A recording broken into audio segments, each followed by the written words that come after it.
प्रिय व्यूअर, यह वीडियो अंग्रेजी में भी उपलब्ध है। देखना चाहें तो आप हमारे इंग्लिश चैनल दृष्टि IAS इंग्लिश पर जाएं। आपकी सुविधा के लिए इस वीडियो के डिस्क्रिप्शन में इंग्लिश वीडियो का लिंक भी दिया गया है। नमस्कार दोस्तों, आपका स्वागत है दृष्टि IAS एडिटोरियल एनालिसिस के एक नए एपिसोड में। इस एडिटोरियल एनालिसिस में हम 3 चीज़ें करते हैं। पहला, एडिटोरियल का लिंक स्थापित करते हैं UPSC सिलेबस के साथ। दूसरा, एडिटोरियल के की पॉइंट्स को समझने की कोशिश करते हैं। और तीसरा, एडिटोरियल में अगर कोई की कॉन्सेप्ट आया है जो कि एग्जाम की दृष्टि से महत्वपूर्ण है तो उस पर भी चर्चा करते हैं। तो आइए शुरू करते हैं आज का एडिटोरियल एनालिसिस। आज का एडिटोरियल हमने टाइम्स ऑफ इंडिया से लिया है और ये 23 तारीख को आया है। एडिटोरियल का शीर्षक है डीकपलिंग फ्रॉम चाइना, और ये बात करता है अभी हाल में ही जो चाइना और भारत के बीच में सीमा विवाद हुआ है और जिसमें 20 भारतीय सैनिक शहीद हुए, और इसके बाद से लगातार भारत में एक चाइना विरोधी वातावरण बना है और कई ओर से मांग उठ रही है कि चाइना के साथ जो ट्रेड रिलेशंस हैं, भारत के व्यापारिक संबंध, उसको भी अब ख़त्म करना चाहिए और चाइनीज़ प्रोडक्ट्स का बॉयकॉट होना चाहिए। तो आज का एडिटोरियल इसी बारे में है। आइए अब देखते हैं इसका सिलेबस के साथ लिंकेज। तो ये डायरेक्टली लिंक होता है GS पेपर 2 के साथ, क्योंकि यहाँ अंतर्राष्ट्रीय संबंधों की बात है भारत और चीन के बीच में, खास तौर से ट्रेड रिलेशंस के बारे में। और ये GS पेपर 3 के साथ भी लिंक होता है, जहाँ की इकोनॉमिक डेवलपमेंट एक इम्पॉर्टेंट टॉपिक है, क्योंकि ये भारतीय अर्थव्यवस्था के साथ भी जुड़ा हुआ है कि इंडियन इकोनॉमी कितना डिपेंडेंट है चाइनीज इंपोर्ट्स और चाइनीज एक्सपोर्ट्स पर। तो सिलेबस के साथ लिंक स्थापित करने के बाद आइए अब देखते हैं एडिटोरियल के की पॉइंट्स। एडिटोरियल के की पॉइंट्स में जाने से पहले आइए देखते हैं भारत और चीन के बीच में जो बायलैटरल ट्रेड है, इसकी मुख्य बातें क्या हैं। तो इस इन्फोग्राफ में हम देख सकते हैं कि जो 10% भारत का ट्रेड है वो चाइना के साथ है, अगर हम 2018-19 के आंकड़े देखें। तो यहाँ हम देख सकते हैं कि भारत का जो एक्सपोर्ट है, जो कि चाइना को एक्सपोर्ट करता है भारत, वो है $16,752 मिलियन, और जो भारत इंपोर्ट करता है चाइना से वो करीब करीब $70,319 मिलियन है। तो हम देख सकते हैं कि यहाँ कितना बड़ा गैप है भारत के एक्सपोर्ट में और इंपोर्ट में, जहाँ बात चाइना की हो रही है। और किस तरीके के गुड्स भारत ज़्यादातर इंपोर्ट कर रहा है चाइना से, तो उसमें है इंटरमीडिएट गुड्स। यहाँ हमें पता होना चाहिए कि इंटरमीडिएट गुड्स क्या होते हैं। तो 3 तरीके के गुड्स हमें पता होने चाहिए: कैपिटल गुड्स, इंटरमीडिएट गुड्स और कंज्यूमर गुड्स। कंज्यूमर गुड्स वो होते हैं जो आप कंज्यूमर डायरेक्टली परचेज करते हैं और यूज़ करते हैं, जैसे कि फॉर एग्जांपल कोई माइक्रोवेव ओवन हो गया, तो ये कंज्यूमर गुड हो जाएगा, इसमें मेड इन चाइना भी लिखा रहेगा। जबकि इंटरमीडिएट गुड्स का एक एग्जांपल आप ले सकते हैं कि एक्टिव फार्मास्यूटिकल इंग्रेडिएंट्स, जो कि मेडिसिन बनाने में उपयोग होता है, और चाइना इसका सबसे बड़ा एक्सपोर्टर है और भारत भी बहुत बड़ी संख्या में APIs को इंपोर्ट करता है, क्योंकि भारत की फार्मास्यूटिकल इंडस्ट्री इस पे डिपेंडेंट है। तो इंटरमीडिएट गुड्स वो होते हैं जो कि किसी और गुड बनाने के काम में आते हैं और इस प्रोसेस में वो कंज्यूम हो जाते हैं, मतलब उनका यूज हो जाता है। और इस तरीके से ये कैपिटल गुड्स से डिफरेंट है। कैपिटल गुड्स वो होते हैं जिनका उपयोग होता है फाइनल गुड्स बनाने के लिए, और इसमें आते हैं जैसे बिल्डिंग हो गई, मशीनरी हो गई, बाकी कई सारे टूल्स, इक्विपमेंट्स वगैरह हो गए, तो ये सारे कैपिटल गुड्स में आते हैं। तो बहुत सारा जो भारत का इंपोर्ट है वो ज़्यादातर चाइना से इंटरमीडिएट गुड्स का है, और कंज्यूमर गुड्स सिर्फ 20% के करीब हैं। और इसमें इंपॉर्टेंट आइटम्स आप देख सकते हैं कि electrical machinery and parts 29%, nuclear reactors, boilers 21%, organic chemicals 12%, fertilisers 3%, iron and steel 1.5%। तो इस तरीके से भारत के इंपोर्ट्स हैं और ज़्यादातर इंटरमीडिएट गुड्स का इंपोर्ट भारत कर रहा है चाइना से। यहाँ आप देख सकते हैं कि भारत और चीन के जो इंपोर्ट एक्सपोर्ट हैं एक दूसरे के साथ, उनका क्या परसेंटेज है। तो भारत जो चीन को एक्सपोर्ट करता है वो करीब करीब 5% है भारत के टोटल एक्सपोर्ट का, और भारत जो चीन से इंपोर्ट करता है वो टोटल इंपोर्ट का 14% है। और अगर चाइना की बात की जाए तो जो चाइना का इंपोर्ट है भारत से वो केवल 0.9% है, और जो चाइना का एक्सपोर्ट है भारत को उसकी टोटल एक्सपोर्ट्स में से, तो वो केवल 3% है। तो इस तरीके से हम देख सकते हैं कि चाइना वर्ल्ड की फैक्ट्री कहा जाता है, कि विश्व का कारखाना है, और इस प्रकार जो भारत का उसके ट्रेड में योगदान है वो बहुत ही न्यूनतम है। तो हम किसी भी प्रकार का बॉयकॉट करके चाइना को थोड़ा परेशान जरूर कर सकते हैं, लेकिन इतना भी परेशान नहीं कर सकते कि उसकी अर्थव्यवस्था का कोई भारी नुकसान हो जाएगा। तो इसीलिए भारत को चाहिए कि एक सोची समझी रणनीति अपनाए जहाँ की भारत को शॉर्ट टर्म पे ऐसी इंडस्ट्रीज पे फोकस करना पड़ेगा जो लेबर इंटेंसिव है, जहाँ अधिक से अधिक रोजगार उत्पन्न होता है। और इन इंडस्ट्रीज में जहाँ चाइनीज प्रोडक्ट्स ने आकर जो डोमेस्टिक मैन्युफैक्चरर्स हैं उनको काफ़ी नुकसान पहुंचाया है, ऐसी इंडस्ट्रीज को भारत सरकार को अब थोड़ा सा संरक्षण देना पड़ेगा, उनको और कॉम्पिटिटिव बनाने में मदद देनी पड़ेगी, और जो चाइनीज प्रोडक्ट्स आ रहे हैं मार्केट में उनके ऊपर टैरिफ्स भी लगाने पड़ेंगे ताकि डोमेस्टिक इंडस्ट्री को इसमें मदद मिले। लेकिन ये एक शॉर्ट टर्म मेजर रहेगा। लॉन्ग टर्म में भारत को कोशिश करनी होगी कि हमारी इंडस्ट्रीज और ज़्यादा कॉम्पिटिटिव बने, ताकि अभी हमारी जो डिपेंडेंसी है चाइना के ऊपर वो डिपेंडेंसी कम हो, लेकिन हमें इंपोर्ट सब्स्टिट्यूशन की तरफ ना जाते हुए हमें ग्लोबल कॉम्पिटिटिवनेस की तरफ जाना है। यानी कि जो प्रोडक्ट्स भारत में बन रहे हैं वो इतने अच्छे हों कि उनके लिए विदेशों में मार्केट्स तैयार हों, मार्केट्स खुल जाए। तो इस तरीके से भारत को काम करना पड़ेगा। अब आइए देखते हैं कि इन्फोग्राफ की मदद से और बेहतर समझते हैं इन चीज़ों को। तो इस इन्फोग्राफ में भी दिखाया गया है कि हम बॉयकॉट तो कर सकते हैं चाइना को, लेकिन उसकी क्या कीमत होगी। तो इस इन्फोग्राफ में बताया गया है कि चाइना अभी भारत का दूसरे नंबर का सबसे बड़ा ट्रेड पार्टनर है। पहले नंबर पे यूनाइटेड स्टेट्स है 11.3% के साथ। और इस टेबल में भी देखने वाली बात यह है कि चाइना और हांगकांग को अलग अलग दिखाया गया है। तो अगर चाइना और हांगकांग को कंबाइन किया जाए तो ये पहले नंबर पे आ जाता है। लेकिन अगर बात की जाए कि चाइना के साथ भारत की स्थिति क्या है, तो इंडिया चाइना का एक छोटा ट्रेड पार्टनर है। और अगर 2018 के आंकड़े देखे जाएं तो भारत का स्थान चाइना के ट्रेड पार्टनर्स में 12वें नंबर पे आता है। और भारत के साथ जो चाइना का ट्रेड है वो उसके टोटल ग्लोबल ट्रेड है उसका सिर्फ 2.1% है। साथ ही साथ यहाँ देखने वाली बात ये भी है कि भारत में चाइनीज़ इन्वेस्टमेंट भी काफ़ी हुआ है। कई सारी स्टार्टअप्स में चाइनीज़ इन्वेस्टर्स ने बहुत ज़्यादा पैसा लगाया है। और अगर 2019 की बात की जाए तो टोटल चाइनीज़ इन्वेस्टमेंट जो भारतीय कंपनीज में था वो करीब करीब $1907 मिलियन था। और चाइना को वर्ल्ड की फैक्ट्री भी कहा जाता है। और जितने भी विश्व के देश हैं उन सारे देशों का चाइना एक मेजर ट्रेड पार्टनर है। तो इसके अनुसार ये लगता है कि अगर इंडिया चाइना को ट्रेड बॉयकॉट भी करे तो भी चाइना पे ज़्यादा असर नहीं हो पाएगा। और इस ग्राफ में दिखाया गया है कि जो भारतीय चाइना गए और जो चाइनीज़ भारत में आए, 2016 का डेटा है, तो करीब 8 लाख भारतीय चाइना गए जबकि सिर्फ 2.5 लाख चाइनीज़ भारत आए। तो करीब करीब हर सेक्टर में काफ़ी ज़्यादा डिफरेंस है, गैप है। और ये सारा गैप जनरली चाइना के फेवर में है।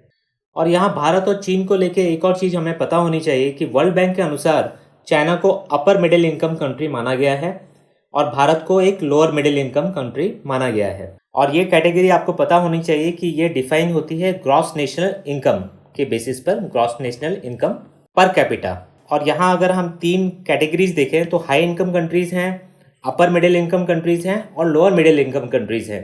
तो हाई इनकम कंट्रीज़ में जैसे यूएस आता है, अपर मिडिल इनकम कंट्रीज़ में चाइना आ रहा है और लोअर मिडिल इनकम कंट्री में इंडिया आता है। तो हाई इनकम कंट्री होने के लिए आपकी gross national income per capita $12,376 से ज़्यादा होनी चाहिए। और अगर ये $3,996 से $12,375 के बीच में है तो आप अपर मिडिल इनकम कंट्री हैं। और अगर ये $1,026 से लेकर $3,995 के बीच में है तो आप एक लोअर मिडिल इनकम कंट्री हैं। ये आपको प्रीलिम्स के पॉइंट ऑफ व्यू से आइडिया होना चाहिए कि ये वर्ल्ड बैंक क्लासिफिकेशन करता है, ये gross national income per capita के बेसिस पे है और भारत इसमें लोअर मिडिल इनकम है, चाइना इसमें अपर मिडिल इनकम कंट्री है। और चाइना की जो इकोनॉमिक ग्रोथ रही है वो एक्सपोर्ट ड्रिवन रही है। तो चाइना इसीलिए वर्ल्ड की फैक्ट्री बन के उभरा है और करीब करीब जो सारे विश्व के देश हैं वो उसके मेजर ट्रेड पार्टनर हैं, या ऐसा कहना चाहिए कि सारे विश्व के देशों का चाइना एक मेजर ट्रेड पार्टनर है। तो 1960 से 80 के बीच में जो चाइना का ग्लोबल जीडीपी में शेयर था वो केवल 1.1% से 1.2% तक बढ़ा। लेकिन 1980s के बाद चाइना ने बहुत ही तेज़ रफ्तार में जीडीपी में ग्रोथ की और ये आज तक किसी भी देश के साथ नहीं हुआ है जिस तरीके की ग्रोथ चाइना ने अचीव की है। और 2018 तक चाइना का जो शेयर था ग्लोबल जीडीपी में वो बढ़कर 13% हो गया था। और यहाँ हम फिर से वो पॉइंट्स देख लेते हैं कि चाइना के साथ किसी तरीके का ट्रेड बॉयकॉट या ट्रेड बैन बहुत फ़ायदेमंद नहीं है भारत के लिए, और उसके मुख्य कारण क्या हैं। तो जो 50% से ज़्यादा भारतीय इंपोर्ट हैं चाइना से, वो या तो कैपिटल गुड्स हैं या इंटरमीडिएट गुड्स हैं, यानी वो किसी और चीज़ को बनाने में इंडियन मैन्युफैक्चरर्स, इंडियन प्रोड्यूसर्स के काम में आते हैं। तो इससे सिर्फ डोमेस्टिक सप्लाई चेन ही प्रभावित होगी भारत की। और जो कंज्यूमर गुड्स हैं, जिनको लेके सबसे ज़्यादा विरोध किया जा रहा है कि हम चाइना का फ़ोन यूज़ कर रहे हैं, चाइना का मोबाइल यूज़ कर रहे हैं, चाइना का टीवी यूज़ कर रहे हैं, तो वैसे कंज्यूमर गुड्स का जो शेयर है इंपोर्ट्स में वो 20% से कम है। तो उससे फ़र्क पड़ेगा, लेकिन बहुत ज़्यादा फ़र्क नहीं पड़ेगा। और साथ ही साथ कोई भी अचानक से उठाया गया कदम वो भारत की ही कैपिटल गुड्स और इंटरमीडिएट गुड्स की सप्लाई लाइंस को गलत रूप से प्रभावित करेगा, और जो डोमेस्टिक वैल्यू चेन्स हैं उनको इम्पैक्ट करेगा, और इससे भारतीय अर्थव्यवस्था का ही नुकसान होगा। लेकिन साथ ही साथ चीन के खिलाफ कुछ कठोर कदम उठाने भी जरूरी हैं। तो इसके लिए जरूरी है कि भारत अपनी डोमेस्टिक कैपेबिलिटीज को बढ़ाए, और जो इंपोर्ट डिमांड है उसको जितना हम डोमेस्टिकली मीट कर सकते हैं, जिन एरियाज में हम कॉम्पिटिटिव हो सकते हैं, वहाँ हमें बनना चाहिए कॉम्पिटिटिव। और इसके लिए जो भारतीय इंडस्ट्री को ज़रूरत होगी फंड्स की, टेक्नोलॉजी की और एक्सपोर्ट मार्केट्स की, तो यहाँ सरकार को भी उन्हें सहयोग करना पड़ेगा। और ये यहाँ लिंक होता है भारत के जो आत्मनिर्भर अभियान से भी, जहाँ की आत्मनिर्भर अभियान का मतलब ये नहीं है कि हमें विश्व से अलग थलग होना है, आइसोलेशन इसका मतलब नहीं है, इसका मतलब है सेल्फ रिलायंस। तो इस चीज़ पे सरकार को और इंडस्ट्री को दोनों को ध्यान देना पड़ेगा, और इसके लिए भारत को फॉरेन इन्वेस्टर्स के लिए ज़्यादा अट्रैक्टिव बनना पड़ेगा। तो इसके लिए ज़रूरी है कि उनको टैक्स बेनिफिट्स दिए जाएं, लैंड उनको इजीली एक्सेसिबल कराया जाए, और जो इंफ्रास्ट्रक्चर है वो वर्ल्ड क्लास होना चाहिए, और इंडस्ट्रियल और एक्सपोर्ट ओरिएंटेड इंफ्रास्ट्रक्चर भी वैसा ही होना चाहिए। एक और बात जो हमें ध्यान रखनी चाहिए कि भारत और चीन दोनों WTO के सदस्य हैं, और WTO के हिसाब से भारत को चाइना के लिए वही टैरिफ रखने पड़ेंगे जो वो बाकी देशों के लिए रखता है। तो WTO के अंतर्गत एक rules based trading system operate करता है जो कि गरीब देशों के हित में है। लेकिन साथ ही साथ WTO के रूल्स में एंटी डंपिंग ड्यूटीज लगाई जा सकती है अगर वो उस चीज़ के लिए क्वालिफाई करता है, और साथ ही साथ कुछ फाइटोसैनिटरी मेजर्स भी लगाए जा सकते हैं। तो जो भी चाइनीज़ कंपनी इस तरीके का उल्लंघन कर रही हैं या डोमेस्टिक इंडियन इंडस्ट्री को बुरी तरीके से प्रभावित कर रही हैं, तो वहाँ ज़रूर इस तरीके की एंटी डंपिंग ड्यूटी या फाइटोसैनिटरी मेजर्स का उपयोग किया जा सकता है WTO के रूल्स के अंतर्गत भारत के द्वारा। तो इस बैकग्राउंड के बाद आइए अब देखते हैं एडिटोरियल के की पॉइंट्स। तो एडिटोरियल बताता है कि भारतीय अर्थव्यवस्था की चीन पर निर्भरता को समाप्त करने के लिए जो स्ट्रैटेजिक इंडस्ट्रीज हैं उनके लिए एक इंडस्ट्रियल पॉलिसी की अब आवश्यकता है, एक नई इंडस्ट्रियल पॉलिसी की। और ये बात तब से ज़्यादा उठनी शुरू हुई है जब से गलवान घाटी में भारतीय एवं चीनी सैनिकों के बीच संघर्ष हुआ और उसमें 20 भारतीय सैनिक शहीद हो गए। और तब से भारत में काफ़ी गुस्सा है, काफ़ी आक्रोश है चीन को लेकर, और मांग की जा रही है लगातार कि चीन के साथ कोई ना कोई कड़ा कदम उठाना चाहिए। लेकिन एडिटोरियल बताता है कि इस घटना से पहले ही अप्रैल माह में FDI यानी कि फॉरेन डायरेक्ट इन्वेस्टमेंट के नियमों में सरकार के द्वारा संशोधन किया गया था, और जिसके तहत ये सुनिश्चित किया गया है कि भविष्य में चीन के द्वारा प्रत्यक्ष या अप्रत्यक्ष निवेश को सरकार द्वारा अनिवार्य रूप से चेक किया जाएगा और तभी इस पर स्वीकृति दी जाएगी। और ये इसलिए हो रहा है क्योंकि ये भारत ही नहीं, बाकी कई यूरोपियन देश भी कर रहे हैं, क्योंकि अभी जो कोविड-19 के बाद इकोनॉमिक डाउनटर्न आया है पूरी वर्ल्ड इकोनॉमी में, वहाँ ऐसा देखने को मिला है कि कई सारे जो विदेशी कंपनी हैं उनको चाइनीज़ कंपनीज ने टेक ओवर कर लिया है, यानी कि उन्हें या तो खरीद लिया है कम दामों में या उनके मैनेजमेंट को हथिया लिया है। और इसमें एक खास बात यह भी है कि जो भी चाइनीज़ कंपनीज इस तरीके की एक्टिविटीज़ कर रही हैं उनको चाइनीज़ गवर्नमेंट का पूरा संरक्षण प्राप्त है, और कहीं कहीं तो ये चाइनीज़ कंपनीज के असली मालिक चाइनीज़ गवर्नमेंट ही है। तो इस तरीके से कई सारे देशों ने कुछ नियम ऐसे बनाए हैं कि जिससे चाइनीज़ कंपनीज के द्वारा उनके देश की कंपनीज का टेक ओवर रोका जा सके। तो इसी दिशा में भारत सरकार ने भी ये कदम उठाया है, और ये मांग तब से शुरू हुई थी जब से HDFC बैंक में चाइनीज नेशनल बैंक ने कुछ स्टेक ले लिया था और इसका काफी ज्यादा विरोध भी हुआ था। और एडिटोरियल बताता है कि पिछले 5 वर्षों में जो भारत में इंफॉर्मेशन टेक्नोलॉजी बेस्ड स्टार्टअप्स हैं, इसमें चीन के द्वारा काफी ज्यादा निवेश किया गया है। और इस तरीके का सरकार का कदम कि जिससे जो भी निवेश चीन के द्वारा हो रहा है उस पर नजर रखी जाएगी, ये एक स्वागत योग्य कदम है। लेकिन एडिटोरियल ये भी कहता है कि बड़ी चुनौती इस वक्त ये है कि भारत की अर्थव्यवस्था को कैसे चीन की अर्थव्यवस्था से अलग किया जाए और साथ ही साथ ऐसे किसी भी कदम से होने वाले नुकसान से कैसे बचा जा सकता है। तो एडिटोरियल इस तरीके से भारतीय अर्थव्यवस्था को चीनी अर्थव्यवस्था से दूर करने के लिए 2 रास्ते बताता है, एक है शॉर्ट टर्म और दूसरा है लॉन्ग टर्म। और एडिटोरियल ये भी मानता है कि भारत की अर्थव्यवस्था को चीन की अर्थव्यवस्था से कम समय में दूर करना बहुत ही मुश्किल है, क्योंकि आज के समय में सारे देश की अर्थव्यवस्था एक दूसरे से काफ़ी ज़्यादा जुड़ी हुई है और ख़ासतौर से चीन जैसे देश की अर्थव्यवस्था जो कि विश्व की फैक्ट्री बन के उभरा है, तो उससे किसी भी देश की अर्थव्यवस्था अनछुई नहीं है। लेकिन साथ ही साथ एडिटोरियल का ये मानना है कि चीन का जिस तरीके का बर्ताव रहा है हाल ही में, खासतौर से सीमा विवाद को लेकर, तो बहुत ज़रूरी है कि भारत सरकार की तरफ से एक संदेश चीन की तरफ जाए कि बिजनेस एज यूजुअल, यानी कि पहले की तरीके का जो व्यापार और बाकी जगह जो रिश्ते हैं वो पहले की तरीके से नहीं रहेंगे और उनमें ज़रूर बदलाव आएगा, ताकि चीन को भी सोचना पड़े कोई कदम उठाने से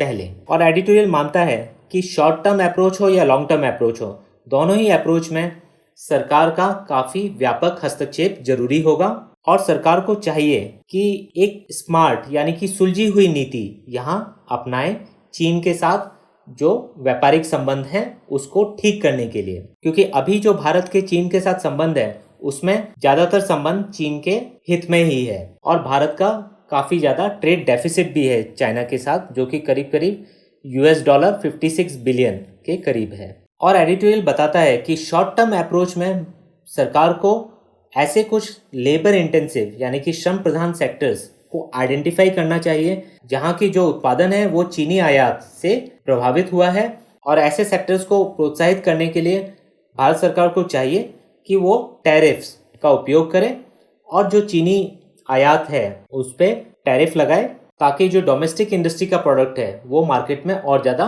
कॉम्पिटिटिव हो जाए। लेकिन यहाँ ये ध्यान रखने की ज़रूरत है कि हमें कोशिश करनी चाहिए कि जो भारतीय कंपनीज हैं उनके प्रोडक्ट्स ग्लोबली कॉम्पिटिटिव हों और केवल संरक्षण के आधार पे ही ना बिकें। और एडिटोरियल बताता है कि जो लॉन्ग टर्म अप्रोच होनी चाहिए वो होनी चाहिए स्ट्रैटेजिक इंडस्ट्रीज को लेकर, जहाँ की अभी भारत की चीन पर पूर्ण निर्भरता है और जो भारतीय फर्मों को इनपुट्स प्रोवाइड करते हैं। और इसमें एक अच्छा एग्जांपल है एक्टिव फार्मास्यूटिकल इंग्रेडिएंट्स का, जिसे एपीआई भी कहा जाता है। तो ऐसे जो एपीआईज हैं जो कि मेडिसिन बनाने के काम में आते हैं और इस पर पूरी तरीके से भारत का फार्मास्यूटिकल इंडस्ट्री डिपेंडेंट है चाइना के ऊपर, तो ऐसी इंडस्ट्रीज के लिए सरकार को चाहिए कि कोई नीति बनाए ताकि भारत में ही एपीआईज ज़्यादा से ज़्यादा मात्रा में बनने लगे और वो कॉम्पिटिटिव भी हो, जिसके लिए सरकार को जो बेसिक इंफ्रास्ट्रक्चर है उसको सुधारना पड़ेगा। और यहाँ भारत सरकार की जो इंडस्ट्रियल पॉलिसी होनी चाहिए उसको इस तरीके से काम करना चाहिए कि जो इंडस्ट्रीज जो सामान प्रोड्यूस करें वो एक तो विश्व स्तर का भी हो और दूसरा विश्व स्तर पे कॉम्पिटिटिव रहे, क्योंकि यही देखा जाता है कि भारतीय प्रोडक्ट हमेशा ज़्यादा कॉस्टली हो जाता है, क्योंकि जो इंफ्रास्ट्रक्चर है उसकी कॉस्ट भी उस प्रोडक्ट की कॉस्ट में जोड़नी पड़ती है मैन्युफैक्चरर को। जबकि चीन जैसे देश में जो इंफ्रास्ट्रक्चर है वो इस तरीके से प्रोवाइड किया गया है इंडस्ट्रीज को कि वो उसकी कॉस्ट में नहीं जुड़ता है, और उन्होंने एक ही जगह हजारों इंडस्ट्रीज को सारा इंफ्रास्ट्रक्चर कॉमनली प्रोवाइड कर दिया है। और इसी वजह से दुनिया भर की कंपनीज चीन की तरफ आकर्षित हुई हैं और चीन एक दुनिया की फैक्ट्री बन के उभरा है। और एडिटोरियल भी सलाह देता है कि भारत सरकार को भी जो इंडस्ट्रियल पॉलिसी है उसमें ज़रूर कुछ लैंड बैंक्स बनाने चाहिए कि अपनी ज़मीनों को लीज पर दे जो सरकार के पास है, और इन लैंड बैंक के पास सारा जो कॉमन इंफ्रास्ट्रक्चर है वो सरकार प्रोवाइड कराए, जिससे कि इंडस्ट्रीज कॉम्पिटिटिव भी हो सके।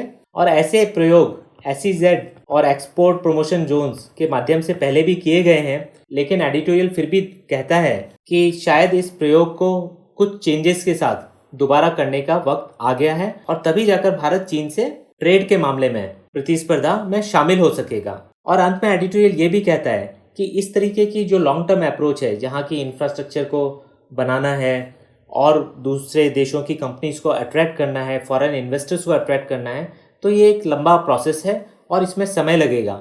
लेकिन बहुत ज़रूरी है कि भारत सरकार और भारत के जो इंडस्ट्रीज़ हैं, कंपनीज़ हैं, वो एक शुरुआत जल्दी से जल्दी करें और शायद उसके लिए ये एक उचित समय और मौका है। तो ये था इस एडिटोरियल के की पॉइंट्स में। अब आइए देखते हैं किस प्रकार के प्रश्न आपसे पूछे जा सकते हैं प्रीलिम्स और मेंस में। तो प्रीलिम्स में आपसे बायलैटरल ट्रेड के बारे में पूछा जा सकता है। रैंकिंग बेस्ड क्वेश्चन आ सकता है कि किस देश के साथ भारत का सबसे ज़्यादा बायलैटरल ट्रेड है। तो वर्तमान में ये यूएस के साथ सबसे ज़्यादा है और सेकेंड नंबर पे चाइना है। ट्रेड डेफिसिट की बात की जा सकती है, पूछा जा सकता है कि किस देश के साथ भारत का सबसे ज़्यादा ट्रेड डेफिसिट है, तो यहाँ चाइना है। और जो अभी हाल ही में कुछ परिवर्तन किए गए हैं एफडीआई के रूल्स में, फॉरेन डायरेक्ट इन्वेस्टमेंट के रूल्स में, तो इसके बारे में भी आपको जानकारी होनी चाहिए, इस पर भी प्रश्न बन सकता है। कुछ बेसिक टर्म्स जो इंटरनेशनल ट्रेड के हैं, जैसे कि टैरिफ हो गया, ड्यूटी हो गया, एंटी डंपिंग ड्यूटी हो गई, इसके बारे में भी आपको अंदाज़ा होना चाहिए और डब्ल्यूटीओ के बारे में भी आपको पता होना चाहिए। अगर मेंस की बात की जाए तो भारत चाइना ट्रेड रिलेशंस के बारे में सवाल पूछा जा सकता है कि भारत का जो चीन के साथ इतना ज़्यादा ट्रेड डेफिसिट है, इसको किस तरीके से कम किया जा सकता है। क्या ट्रेड बैन जो अभी हाल में ही काफ़ी ज़्यादा चर्चा में है, ये एक अच्छा तरीका है या अच्छा सुझाव है? अगर है तो क्यों, अगर नहीं है तो क्यों? तो इस पर भी आपके पॉइंट्स क्लियर होने चाहिए। वैसे किसी भी तरीके का ट्रेड बैन बहुत ही अच्छा सुझाव नहीं है, लेकिन हाँ, भारत को आत्मनिर्भर बनने की कोशिश जरूर करनी चाहिए और चाइना पे जो डिपेंडेंसी है उसको भी कम करना चाहिए, वहाँ कोई दो राय नहीं है। एक आपको China+1 मॉडल के बारे में भी जानकारी होनी चाहिए। ये भी मॉडल काफ़ी चर्चा में आया और ये खास तौर से कोविड-19 पैंडेमिक के बाद काफ़ी चर्चा में आया है। तो China+1 मॉडल का तात्पर्य है वैसे देशों से, वैसी कंपनीज से जिन्होंने चाइना को अपना मैन्युफैक्चरिंग बेस बनाया हुआ है, लेकिन अब वो डाइवर्सिफाई करना चाहते हैं। और ख़ास तौर से कोविड-19 के बाद उन्होंने देखा है कि कैसे कोविड-19 की वजह से जो चाइना की तरफ से जो ग्लोबल सप्लाई चेन्स थी वो बुरी तरीके से प्रभावित हुई जब चाइना पूरी तरीके से शटडाउन की ओर चला गया। तो वो डाइवर्सिफाई करना चाहती हैं, अपना रिस्क कम करना चाहती हैं कि चाइना के अलावा उनका कोई और एक जगह भी मैन्युफैक्चरिंग बेस हो। तो यहाँ भारत के लिए भी एक बहुत अच्छा सुनहरा अवसर है कि वो अपनी पॉलिसीज़ को इस तरीके से दिखाए फॉरेन इन्वेस्टर्स को कि अगर वो दूसरे देश में जाना चाहते हैं मैन्युफैक्चरिंग बेस बनाने के लिए, तो वो चाइना की जगह दूसरा विकल्प भारत को लें। और क्यों ये देश या कंपनी ऐसा कर रहे हैं, तो इससे उनकी ऑपरेटिंग कॉस्ट में भी कमी आती है और वो अपना वर्कफोर्स और सप्लाई चेन को भी डाइवर्सिफाई कर पा रहे हैं, जो कि एक रिस्क को कम करने के लिए काफ़ी ज़्यादा हेल्पफुल है। तो ये था आज के एडिटोरियल एनालिसिस में। फिर मिलेंगे एक नए एडिटोरियल के साथ। धन्यवाद।